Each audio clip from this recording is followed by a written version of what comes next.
Hello, dears, and welcome back to the Quiet Kenku. Today we're doing a debate topic, D&D ability scores. That'll cover a few different things. This might be a little bit shorter than some of my other content. I mainly wanted to do this because we have a thing in our Discord server called the Debate Floor, where you can put up ideas of your own, things you want to debate with the community. Some of these are a little more serious, such as current events or things like that, and some of them, like today, are a little more silly and regard D&D. This one today being just on D&D ability scores. If you want to get your debate topic featured in a video, you can go and post it in the Discord server, the link being in the description down below. So, today's topic, again, being D&D ability scores. The standard options for setting your ability scores are as follows: point buy, standard array, and rolling. If you had to pick one, which do you prefer and why is it better? And which is the worst option and why? Now, that was posted by the currently named Wicked Warlock, being one of the mods and my fiance. In my opinion, now I'm going to read my opinion and then I'll read off the responses, which there were a couple. I prefer, and I've always preferred, rolling for the numbers, rolling for your standard ability scores. I find that is a lot less restrictive. You can have a lot more fun with it. And it just gives you a little bit more wiggle room to play with. You could have a character who's really, really good at one thing and really, really bad at another, and it's up to you where those numbers go. Or you could roll pretty well for all your numbers and have a sort of jack of all trades. I also have just had a really good time with it. I find it better. If I had to go with what is my least favorite, it would be standard array. Standard array basically being like you have different sets of numbers for your ability scores. You divvy those out wherever you want, but those numbers are like set in stone. Like, it is these numbers, you have to put them somewhere. They're essentially like pre-rolled, quote unquote, for you. I have always found that standard array is just kind of terrible. Some people really like it. I think it can be really good. I think standard array is really good for new players. So if you're a new player, standard array can be a lot simpler, easier to understand. I think overall just is a better option if you're new, but if you are not, I would suggest either point buy or rolling. In my opinion. Now, the responses to this were pretty similar from our lovely player. We have currently listed as the flamboyant fighter, Gamer Callie. I prefer rolling for stats, but only if the DM installs a safety net, such as re-rolling ones or setting a minimum total score. It makes it easier to fulfill what you want to do with your character, and often, even if I roll well, I'll take a bad stat on purpose because I find it fun. And honestly, that is the experience of a lot of people, including myself. When I DM, like for Iadithis and for my other campaign I'll be doing after called Cerulia, I always tell people, like, you can pick, you can roll dice, you can do standard array or point buy. I don't really care. Most people roll for their stats though. But I always say re-roll your ones. For a lot of one-shots, I'll also allow them to re-roll twos, not just ones, because re-rolling ones and twos can be a lot of fun. But re-rolling ones is usually what I say. That just allows people to get a higher roll, because if you're not familiar with rolling dice, you roll 4 d6s, and then you remove the lowest number. So let's say, here, I'll actually do a example. So in my hand, I have 4 d6s. D6 just being a dice that has 6 sides. And so what I'm going to do is I'm going to roll all 4 of these. And I got a 3, a 4, a 2, and a 2. So I remove one of the 2s because that is the lowest number.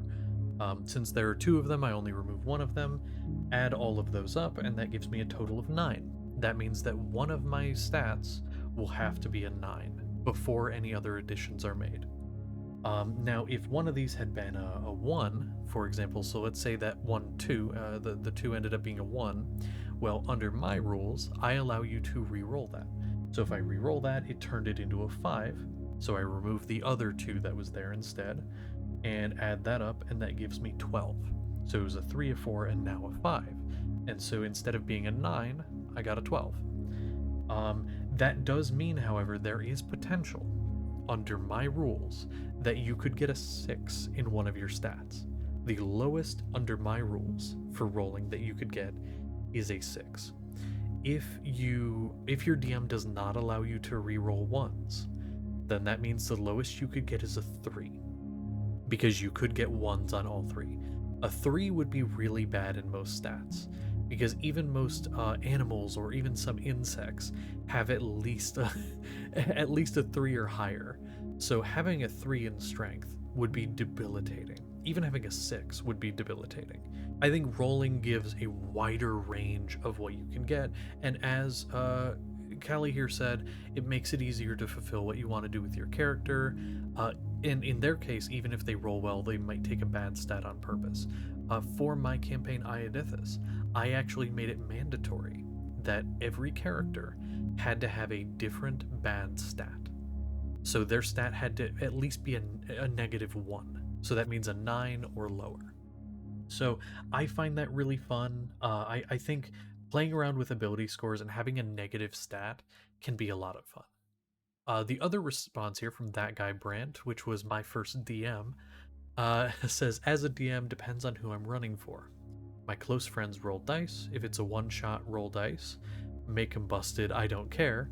But if I don't know people, I'll start to lean to point buy or standard array. And that's super fair, because allowing people to roll dice, there is a chance that they could lie. Or that the numbers could be really high. The highest that you can get on a dice roll or an ability score is an 18. Now, an 18 is only 2 lower than the maximum of 20. So if they, get a couple ability score increases or increases from their or from their race or what have you, then they could have right off the bat a couple 20s, which is again the max you can get. They would be pretty strong right off the bat. So that is the one risk of rolling dice, is they could lie or just get really lucky and be a little busted. So that can be a little bit of a risk. But like he said, if you don't know people, starting to lean to point buy or standard array can be a good idea, because while they might have an 18 in one of their numbers, the chances of them having it in more than that is slim to none. So all in all, it seems like the consensus here is that rolling dice is the better option, but as was said here, it can be a good idea to do the others if you're not familiar with the people, or if you know somebody tends to lie a little bit. So yeah, that's really all we have on this topic. There were only a couple responses to it. I also wanted to give my 2 cents. And so that is really all we have for this right now. If you do want to see your debate topic posted in or read on here through video form, you can go ahead and post one in the debate floor on the Discord server. Join that down in the description down below. It's the Quiet Kenku Discord. We have a small growing community over there. We have a few mod staff as well. It's all very tavern themed. So for example, our mods are referred to as the bar staff, and then there are 4 or 5 ranks of patrons, which you would be once you join. You do get XP as you message and participate in the server, and that will allow you to level up. I believe our highest ranked person currently is one of our bar staff at rank 28. So you definitely need to get up there. There will come a time, or actually, sorry, somebody is 32. I was actually wrong. There's somebody at rank 32, being Midnight Wisp, one of the bar staff. They tend to be some of the most active people in there, so naturally they're going to be some of the highest ranked. However, they don't really benefit as much from the different perks. You do get different perks, or you will once I get that set up soon.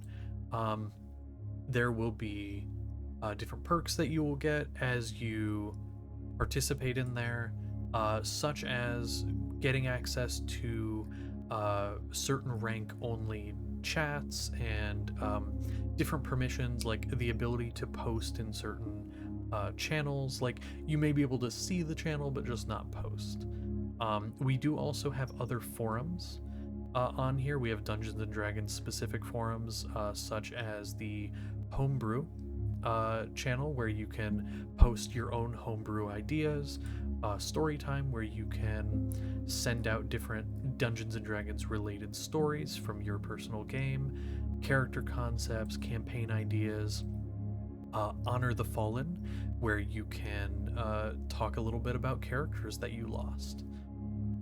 Looking for Game, where you can actually ask for a game or see people who've posted about it. I also do have an Iadithis content one where I post stuff relating to mine. And then we also do have a thing called the Hero Forge, where you can post Hero Forge minis or other miniatures that you've made in different software or printed or painted. You can post all about that. And then we do also have we have many different channels that you can go through, but I just wanted to name a few here. So if you want to join the community, it's down in the description down below. Just please do abide by the rules. And yeah, thank you for watching, and hopefully we'll see you at the Hearth and down at the Quiet Kenku. See you later. Bye-bye.